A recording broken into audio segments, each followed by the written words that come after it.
Venez à moi, vous tous qui êtes chargés, fatigués, je vous donnerai du repos ce matin. C'est ce passage de Matthieu 11, 28 que je voudrais déclarer sur la vie de quelqu'un. Dieu est prêt à te donner du repos dans tous les compartiments de ta vie. Et ce matin, je voudrais présenter ta vie au Seigneur. Il a dit, venez à moi. Je voudrais faire venir ta vie au Seigneur. Faire venir ta santé au Seigneur. Comme ce paralytique, 4 de ses amis ont pu soulever et l'envoyer à Jésus. C'est ainsi que ce matin, je voudrais envoyer ton cas à Jésus-Christ de Nazareth. Envoyer ton cas au niveau de ta santé pour que tu sois rétabli au niveau de ta santé au nom suprême de Jésus-Christ de Nazareth. Que le mal dont tu as souffert jusqu'ici, au niveau de tes poumons, au niveau de ta respiration, au niveau de tes reins, au niveau de ton cœur, au niveau du cerveau, au niveau de tes yeux, de ta vue, au niveau même de l'ouïe, de tes oreilles, au niveau de ton ventre, les problèmes gastriques que tu as eu jusqu'à maintenant, les problèmes de sang que tu as eu jusqu'à maintenant, les problèmes de nerfs que tu as eu jusqu'à maintenant, je voudrais déclarer ta guérison au nom suprême de Jésus-Christ de Nazareth. Je voudrais déclarer également et te faire venir au Seigneur, là où tu es chargé et fatigué, pour que le joug de la malédiction soit brisé sur ta vie au nom suprême de Jésus-Christ. Que pour ce qui a été bloqué, je veux déclarer le déblocage dans ta vie à compter de ce jour au nom suprême de Jésus-Christ de Nazareth. Ce 27 mai 2025, je veux déclarer également le déblocage. Je t'envoie, j'envoie ton cas, j'envoie ta cause au pied du Seigneur ce matin. Et tout qui était bloqué au plan matériel, financier, professionnel, au niveau de ta carrière, qu'au nom de Jésus-Christ de Nazareth, que tu obtiennes le repos de tous côtés, que tu obtiennes la réparation, que tu obtiennes le rétablissement. Au nom suprême de Jésus-Christ de Nazareth, je veux enfin t'envoyer au Seigneur ce matin pour ta vie spirituelle, là où tu as du mal à méditer, à prier, mais à aimer le Seigneur, que le Saint-Esprit qui crée en nous le vouloir et le faire se saisisse de toi et que ta vie spirituelle ne soit plus jamais la même, que tu obtiennes la paix et le repos en toi, le repos intérieur, pour savoir que Dieu t'aime toujours au nom suprême de Jésus-Christ. Je voudrais terminer avec les personnes qui ne se sentent pas aimées, qui ont un complexe en eux, le complexe d'identité, le complexe d'infériorité, qui ont connu des blessures et qui se croient inutiles. Non, je veux ce matin envoyer ta situation au Seigneur parce que tu es utile, parce que tu as de la valeur aux yeux de Dieu, parce que tu fais partie des champions et des conquérants de Dieu, des vaillants héros que Dieu a prévus afin de s'en glorifier. Que ce matin, en venant au Seigneur, en envoyant ta vie au Seigneur, je veux proclamer la grâce et la faveur et que ta vie obtienne un nouveau départ. Ce matin, recevez-le. Au nom suprême de Jésus-Christ de Nazareth. Amen. Ce matin, c'est avec beaucoup de bonheur que je vous retrouve à Clinicos pour ce numéro qui vient à la fin de ce mois de mai. Nous sommes le dernier mardi du mois de mai concernant l'émission Clinicos et je voudrais, avec votre permission, remercier le Seigneur pour la grâce qu'il fait, le temps qu'il donne à cette émission, l'engouement qu'il crée autour de cette émission, mais également pour votre vie, pour votre présence et pour l'attention que vous prêtez à cette émission. Que Dieu vous bénisse. Merci de continuer de porter cet intérêt à cette émission et que la grâce de Dieu déborde dans vos vies et que votre couple déborde au nom suprême de Jésus-Christ. Ce matin, permettez que je salue le révérend Tano Eric Eouman. Que Dieu te bénisse. Ou Tano Eric Germe. Je voudrais également saluer Philippe Zoubli, saluer le pasteur Yao Adepo Herman, saluer Guy, Cédric Nguessan. Je voudrais ce matin saluer Kofi Aya Adeline, saluer Philippe Adjé, saluer Saturnin, ministre du Christ, saluer Kwame Memel, saluer Josiane Talou, saluer ce matin également tous ceux-là qui interviennent à Clinicos, partagent et like, mais à une émission, on ne peut pas dire tous les noms. Que Dieu bénisse et je vous en suis très reconnaissant. Ce matin, nous avons un cas et c'est le cas d'Alice. Alice est une jeune dame qui a connu une situation difficile. Alice dit que elle a sa tante Sophie. Sa tante se nomme Sophie et elle a vécu auprès de sa tante et elle a eu, quand elle s'est mariée, des jumeaux, une fille et un garçon. Quelque temps après, dans son foyer, son mari décède. Et lorsque son mari décède, elle essaie de se refaire une vie en se remettant avec quelqu'un d'autre. Mais c'est là qu'elle tombe gravement malade. Elle tombe gravement malade et cette maladie se présentait comme de la folie. Sa tante Sophie va la prendre pour l'envoyer auprès d'un guérisseur. Et auprès de ce guérisseur, il va être révélé que Alice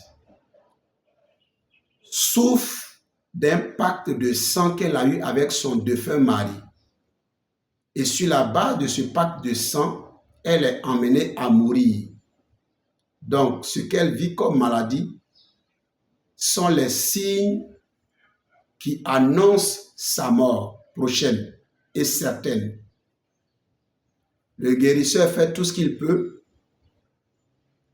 Alice dit qu'elle l'est soulagée, mais elle continue d'avoir des crises et elle revient peu à peu à elle. Donc, elle a des temps où elle est lucide, elle est consciente et il y a des phases où, à son niveau, elle ne se retrouve pas. Mais ce qui lui fait mal, c'est que lorsqu'elle revient, alors qu'elle est chez sa tante Sophie, ses deux enfants ne la reconnaissent plus parce qu'ils étaient beaucoup plus jeunes quand elle a été internée par rapport aux crises de folie. Mais quand on l'a aussi prise pour l'envoyer chez le guérisseur dans un pays étranger, et ses enfants, elle fait tout pour leur dire qu'elle est leur maman. Mais sa tante a dit à ses enfants que leur maman n'est plus et présente Alice comme leur tante au lieu qu'elle la présente comme leur maman.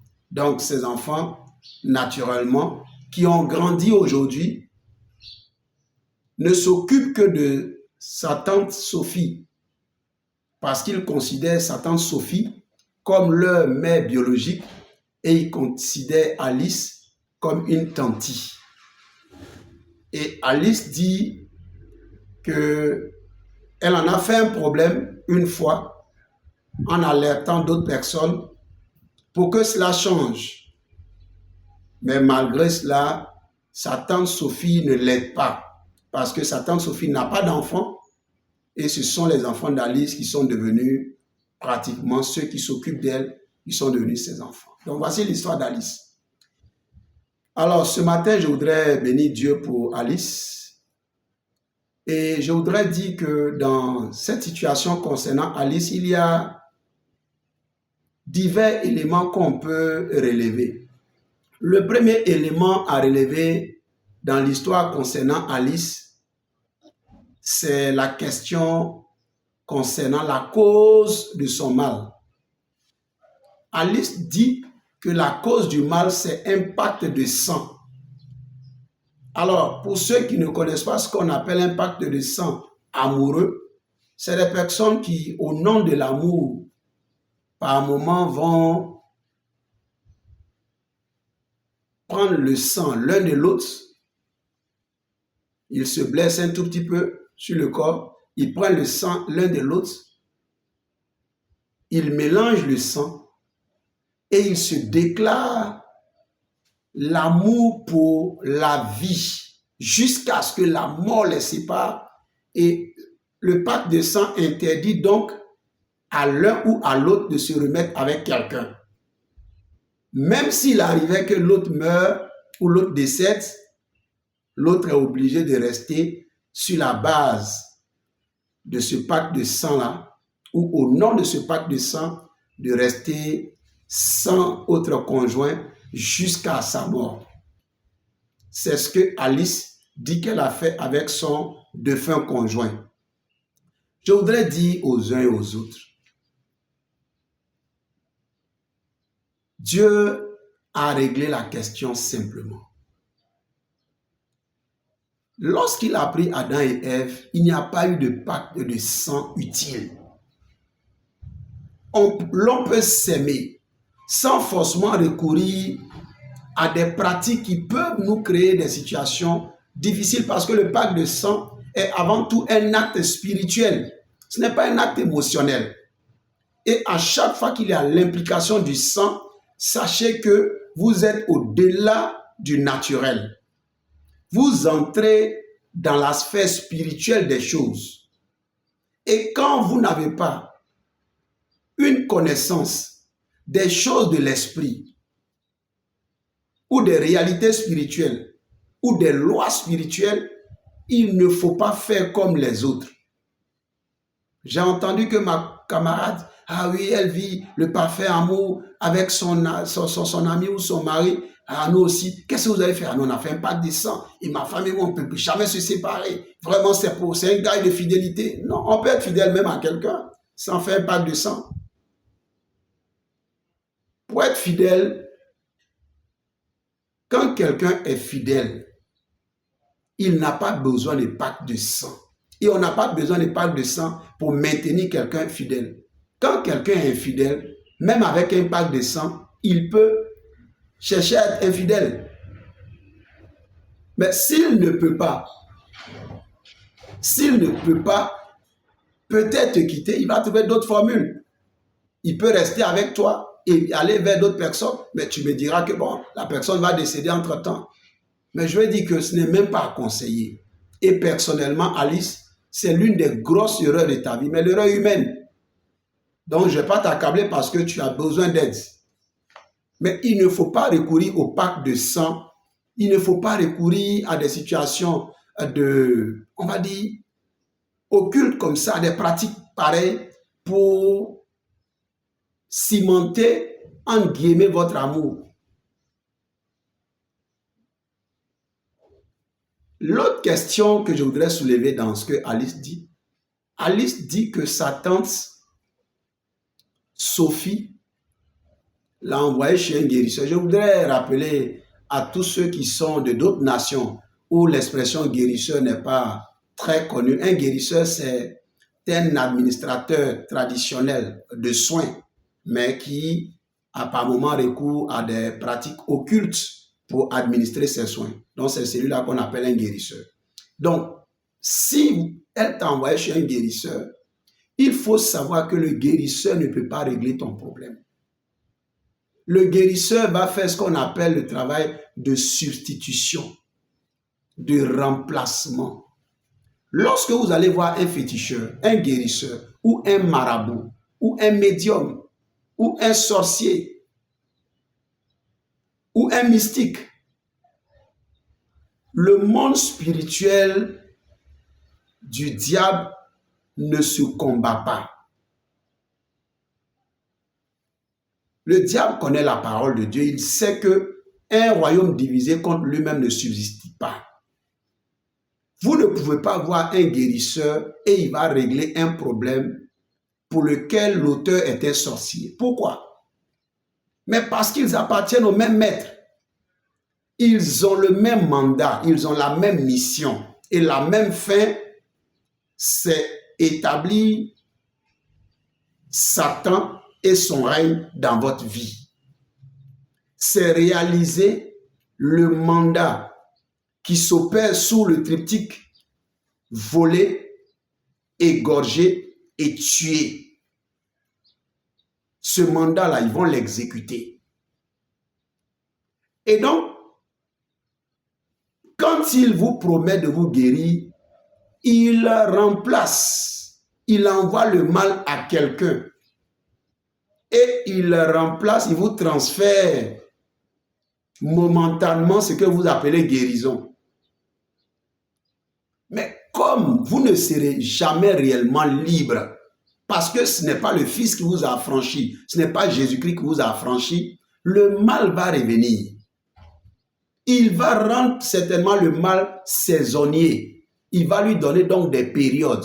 Et vous verrez que à cette période, j'ai eu le mal, mais l'année qui va arriver, surtout pour les maladies comme la folie et autres, on les appelle les maladies lunatiques. Lorsque la lune sort et que vous avez la nouvelle lune, donc vous voyez la lune à moitié, c'est ce qu'on appelle la nouvelle lune. Et plus tard, vous voyez la pleine lune, donc la lune entière, vous allez voir qu'il va y avoir une recrudescence de ces cas de crise. Ces cas de crise vont s'amplifier. Vous allez les vivre avec acuité. Si vous avez soit l'épilepsie, soit la folie, des personnes avec un dérèglement menstruel, avec des questions qu'on appelle les dystrophies ovariennes et tout ce genre de situations que le diable utilise, mais à partir de ce travail-là. Donc, Alice, le fait de te prendre pour aller chez le guérisseur n'a pas réglé le problème. La troisième réalité, c'est qu'il faut savoir qu'il faut que le Fils Jésus-Christ t'affranchisse réellement. Il y a un monsieur dont on parle dans la Bible, on l'appelle le démoniaque de Guérasa ou de Gadara. La Bible dit qu'il avait une légion de démons. Ça veut dire des centaines et des centaines de démons. Mais il en a été libéré. Personne ne le maîtrisait. La Bible dit qu'il coupait les chaînes, il dormait dans les cimetières, là où il avait une maison, là où il n'arrivait même pas à se tenir dans son bon sens. Mais lorsqu'il a rencontré Jésus, il a été totalement délivré et tu as besoin de Jésus. Troisième réalité que je vais aborder maintenant, c'est la réalité concernant Sophie pour ce qu'elle a dit à tes enfants. Elle a dit à tes enfants lorsqu'ils n'étaient pas encore, ils ne te connaissaient pas, ils ne te voyaient pas, que tu es décédé. Mais je crois que ce n'est pas bien de le faire ainsi. Elle l'a mal fait. Tu as de bonnes raisons, c'est vrai, de lui en vouloir. Tout à l'heure, tu sais que je finirai par te demander de lui pardonner. Mais parce qu'il faut que Dieu intervienne dans ton affaire. Et sans le pardon, Dieu ne peut pas intervenir dans nos affaires. Personne ne peut forcer la main à Dieu en faisant comme Dieu ne veut pas. On ne peut pas aider à régler un problème en utilisant les moyens qui font le problème. Et donc, il faut que tu saches que ta tante a mal fait. Elle a mal fait, d'autant plus qu'en revenant, même dans ton temps où tu as du bon sens, par moment ou par période, il est bon qu'elle revienne à la vérité. Mais normalement, il y a des personnes autour qui doivent aussi, au-delà de ta tante, dire la vérité. Que les enfants sont à Alice. Même si les enfants n'ont pas vu leur maman durant des années, ils ont grandi aujourd'hui, ils ont du travail. Et que Alice, qui est restée là, Sophie plutôt, qui est restée là, la tante, profite parce que les enfants sont habitués à elle. Il faut qu'elle dise la vérité aux enfants. Il faut qu'elle leur dise la vérité. Tu as essayé de leur dire que c'est toi leur vraie mère. Mais je crois qu'il y a une autre réalité. L'état dans lequel tu es ne rassure même pas tes enfants également. Et donc, tu as besoin de te calmer.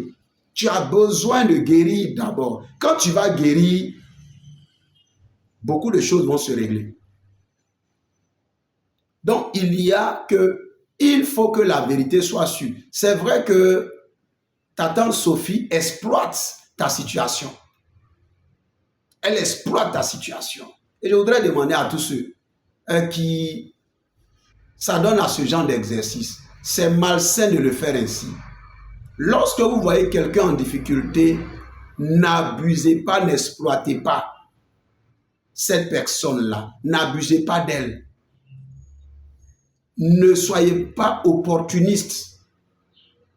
de façon dégoûtante, au point de lui enlever ce qui peut peut-être ramener la personne à la guérison. Parce que peut-être que si Alice échange avec ses enfants, parle avec ses enfants, elle peut se sentir en train de revivre. Alors, je voudrais terminer en disant ceci. Clinicos n'est pas une très longue émission. Et c'est pourquoi chacun pourra toujours dire ce qu'il en pense. Mais dis que dans ce que tu vis, que ce soit le pacte de sang qui a été une erreur monumentale de ta vie, ce n'était pas utile pour fonder une vie de foyer solide et stable. Ce n'était pas nécessaire. Tu as besoin de Jésus-Christ de Nazareth. Lui seul a permis qu'il y ait un pacte plus grand. Le pacte par le sang de Jésus-Christ. Puisque le sang de Jésus parle plus que le sang d'Abel, qui est un être humain. Si le sang d'Abel a permis à Dieu d'interpeller Caïn, son malfaiteur,